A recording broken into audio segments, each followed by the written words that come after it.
ఆచి చికెన్ మసాలా.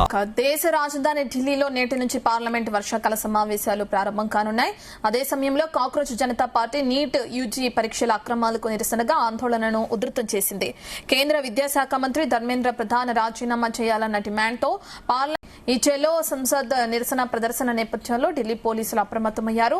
మార్చ్కు అనుమతి నిరాకరించారు. అవాంఛనీయ సంఘటనలు జరగకుండా ముందస్తు చర్యగా రాజధానిలో భారీ సమీకరణను నిషేధిస్తూ పోలీసులు ఆదేశాలు జారీ చేశారు. బీఎన్ఎస్ లోని సెక్షన్ 163 కింద ఈ నిషేధాజ్ఞలు విధించినట్లు ప్రకటించారు.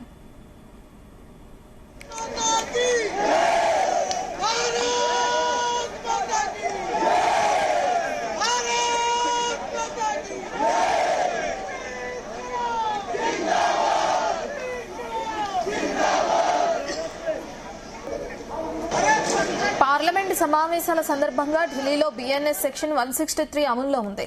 దీంతో ముందస్తు అనుమతి లేకుండా జంతర్ మంతర్ వద్ద మినహా మరెక్కడా ఎలాంటి నిరసన ప్రదర్శనలు, ర్యాలీలు, ధర్నాలు చేపట్టడానికి వీల్లేదు. 5గురికి మించి వ్యక్తులు ఒకచోట ఉండకూడదు. ఈ ఆదేశాలను ఉల్లంఘించే వారిపై చట్ట ప్రకారం కఠిన చర్యలుంటాయని పోలీసులు హెచ్చరించారు. పార్లమెంట్ సమావేశాలు ముగిసే వరకు ఈ ముందస్తు భద్రతా చర్యలు కొనసాగుతాయని అధికారులు తెలిపారు. ఇక ఢిల్లీకి వచ్చే పలు ఎంట్రీ పాయింట్స్ పై హై సెక్యూరిటీ జోన్లుగా మార్చారు. బహుళంచెల బ్యారిగేట్లు, అధునాతన నిఘా కెమెరాలు, యాంటీ సపోర్టేజ్ తనిఖీలతో పాటు న్యూఢిల్లీ, సెంట్రల్ ఢిల్లీ, నార్త్ ఢిల్లీ పరిధిలోని సమస్యాత్మక ప్రాంతాల్లో 24 గంటల పాటు నిరంతర పెట్రోలింగ్ నిర్వహిస్తున్నారు.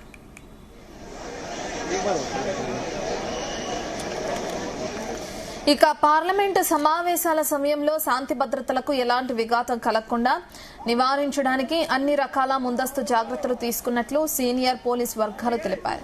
ఢిల్లీలో ప్రవేశించే ప్రతి వాహనాన్ని క్షుణ్ణంగా తనిఖీ చేస్తున్నారు.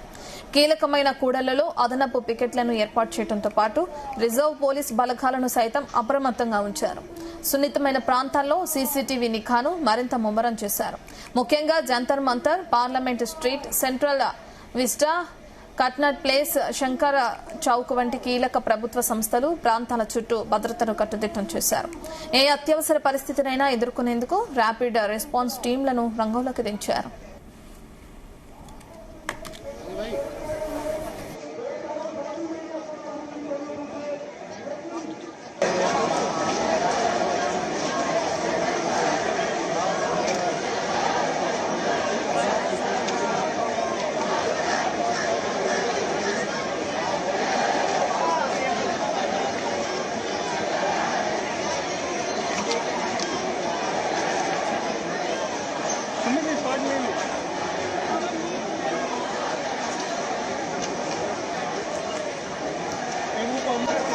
Thank you.